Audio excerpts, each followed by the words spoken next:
À Kinshasa, les piles d'ordures ne cessent de croître et la colère des habitants aussi. Le quartier touché est celui de la Gombe. Il n'y a plus de ramassage depuis fin septembre, depuis que l'Union européenne a transféré aux autorités locales la gestion de la collecte des déchets. Les Kinois sont exaspérés. Actuellement, vous êtes sur l'enceinte de Fab Lab, qui est un laboratoire de recherche. On voulait vous présenter un projet qui est lié à l'environnement. On est en train de traiter le déchet dans notre pays, alors on s'est dit qu'on était capable d'apporter un plus à cela. Alors du coup, on s'est mis à travailler, à faire de recherche, ce qui nous a poussé à produire cette invention qui est une poubelle intelligente connectée grâce à un logiciel. Nous nous sommes réunis avec pour objectif de créer cette poubelle dénommée Smart Fulu Amayele. Nous tirons notre motivation de ce souci que nous avons de voir comment est-ce qu'il n'y a toujours pas de solution face aux déchets plastiques à Kinshasa.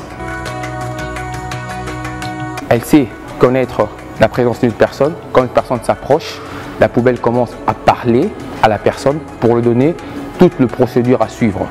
Alors une fois que la personne a simulé cela, la personne peut se placer dans une poche donnée qui correspond à son déchet.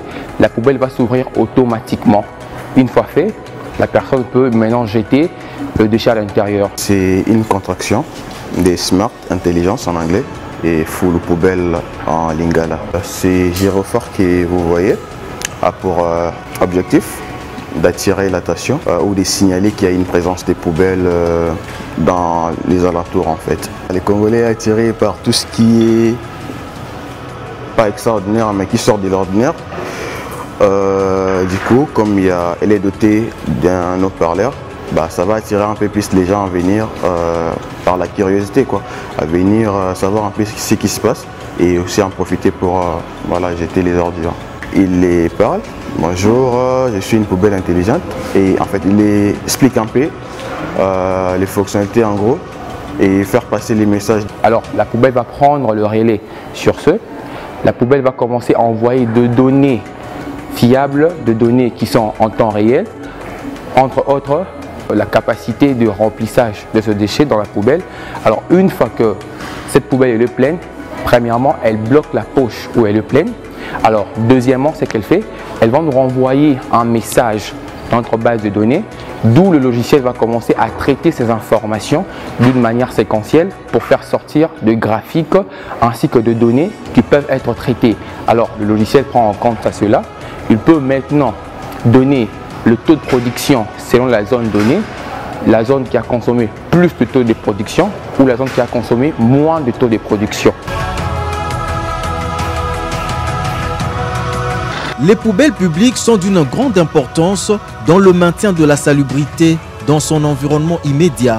Depuis un certain temps, les communs de mortels constatent des poubelles publiques tout au long du boulevard du 30 juin à Kinshasa. Mais l'usage de ces poubelles publiques pose problème. Un bon nombre de gens ne veut pas jeter ces déchets dans une poubelle. Pourtant, rendre Kinshasa salubre est une affaire de tous. D'où il faut un bon usage des poubelles publiques qui passe par la sensibilisation de la population. C'est une première parce que c'est une poubelle qui est 100% autonome, elle est intelligente et voilà.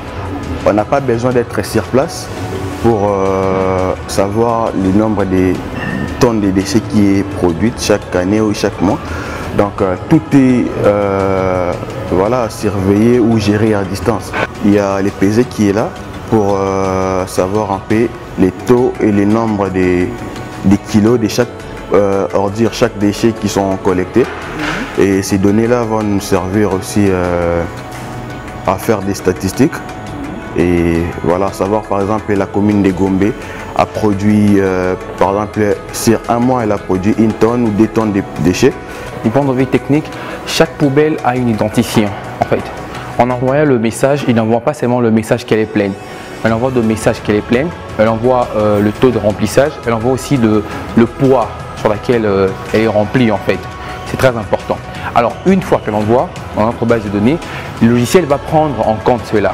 Notre poubelle elle est imperméable, même si à la pluie, il n'y a pas de problème. Elle peut être là dehors ou des intempéries, tout ça. Elle peut supporter tout ça sans s'abîmer, sans abîmer quoi que ce soit en fait. Elle peut détecter facilement qu'il y a un problème et puis nous signaler directement à l'avance pour qu'on vienne pallier à ces problèmes-là. Donc régler et résoudre ces problèmes en fait.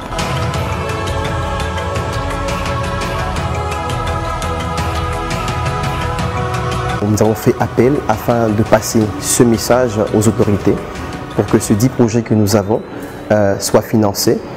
Nous avons plusieurs étapes qui s'en suivent par rapport à notre dit projet.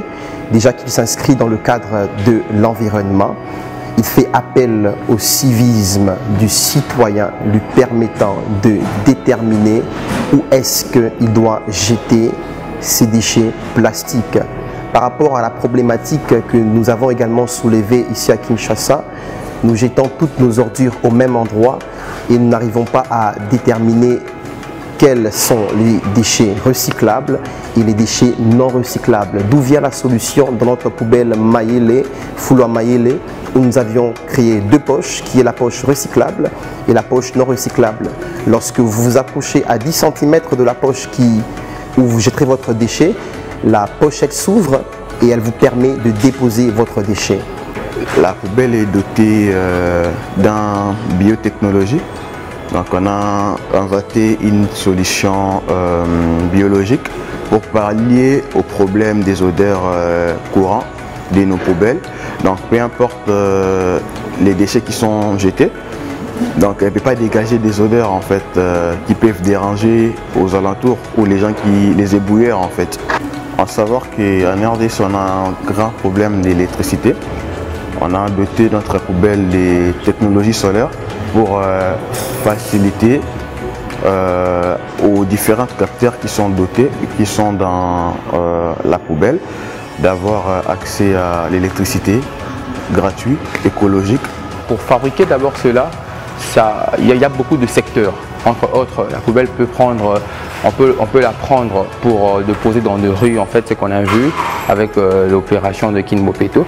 Mais on peut la prendre aussi pour le ménage, par exemple. Alors pour le ménage, on va appeler de station poubelle intelligente, d'où, par exemple, chaque personne dans le ménage peut sortir le déchet, venir dans une station poubelle intelligente plus proche d'elle pour jeter le déchet, en fait. Donc, ça dépend de quel contrat on peut signer. Et du coup, si je peux m'annoncer un peu pour ça, ça dépend aussi de la somme en fait qu'on a mis en œuvre pour fabriquer cela. Ça peut nous prendre une semaine, ça peut nous prendre un mois, mais tout dépend du contrat et de la somme aussi et du milieu à laquelle on est en train de produire cela. Aussi pour les générations futures, dans les enfants, dans les écoles, dans les collèges, dans les universités, il est très important que l'on sache que ce projet s'inscrit également pour éduquer cette génération future qui suit le mauvais exemple de nous, qui jetons les poubelles, les déchets par terre. Alors mettant ces poubelles dans les universités, dans les écoles, dans les crèches, dans les écoles maternelles, lorsque l'enfant jette son déchet dans la poubelle et dans la poche recyclable, il y a un message d'encouragement qui est traduit par le haut-parleur, lui permettant de refaire l'action qu'il vient de poser. Les caniveaux deviennent des endroits où sont jetés des immondices qui les bouchent et empêchent l'évacuation et le drainage des eaux des pluies.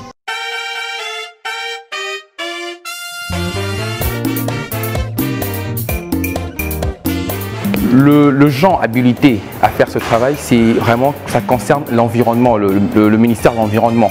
Parce qu'on doit savoir, la poubelle, la différence à laquelle notre poubelle par rapport aux autres, parce que la nôtre, c'est quand même, on sait comment identifier les zones qui consomment plus, donc les zones qui ont le taux de production plus élevé que les autres. Partant cela, parce qu'en mode poubelle, en essayant de savoir plus sur cela, il donne des informations fiables, exactes. Alors, le personne habilité à utiliser cela, c'est le ministère de l'Environnement. Pour notre belle invention, nous appelons ou nous visons l'État pour mettre en disposition de la population des poubelles intelligentes qui aideront aussi à éduquer parce que voilà, notre ville elle est très sale, on ne peut pas les cacher bien sûr. Donc grâce à notre poubelle et les technologies qui sont dedans, donc ça pourrait baisser les taux des déchets courants. Nous aimerions à ce que ces projets voient le jour. C'est pourquoi nous lançons un appel au gouvernement, entre autres monsieur le gouverneur Gentili Ngobila, ainsi que la ministre de l'Environnement, de soutenir ces projets. Et je tiens aussi à rappeler une chose, cette promesse que le chef de l'État nous a faite de faire les jeunes Congolais des millionnaires. Ce n'est pas n'importe quel jeune. Ce sont des jeunes qui se donnent à fond, qui se battent, des jeunes qui ont une vision et des jeunes déterminés à donner les meilleurs de soi. Et pourquoi c'est dans ce cadre-là aussi que je rappelle cette promesse au chef de l'État. Et je tiens aussi à envoyer un message aux différentes personnes qui voudront nous accompagner et dans l'accomplissement de la réalisation de ces projets. Les poubelles, elle est 100% personnalisable. Donc on peut personnaliser pour les ménages, les hôtels, les écoles, les universités, les entreprises. À toutes les femmes, particulièrement à notre première dame, Madame Denise Tshisekedi, à Madame Eve Bazaïba de l'Environnement, à Madame Malangu Kabedibouyi, nous vous invitons à mettre la main sur notre innovation parce que nous rêvons tous d'un Congo beau, d'un Congo propre ainsi que d'un Congo meilleur. Grâce à la poubelle intelligente, nous serons en mesure de bien gérer nos déchets, à ne pas laisser nos déchets éparpillés, ainsi d'apprendre à nos enfants la propriété de l'ébasage. Voici les types de projets que le FPI et les gouvernements congolais peuvent accompagner afin de matérialiser la vision du chef de l'État qui est celle d'engendrer des jeunes millionnaires congolais. Car jusque-là, les jeunes inventeurs en République démocratique du Congo se retrouvent abandonnés à leur triste sort. Sans financement, ils travaillent avec des moyens des bords.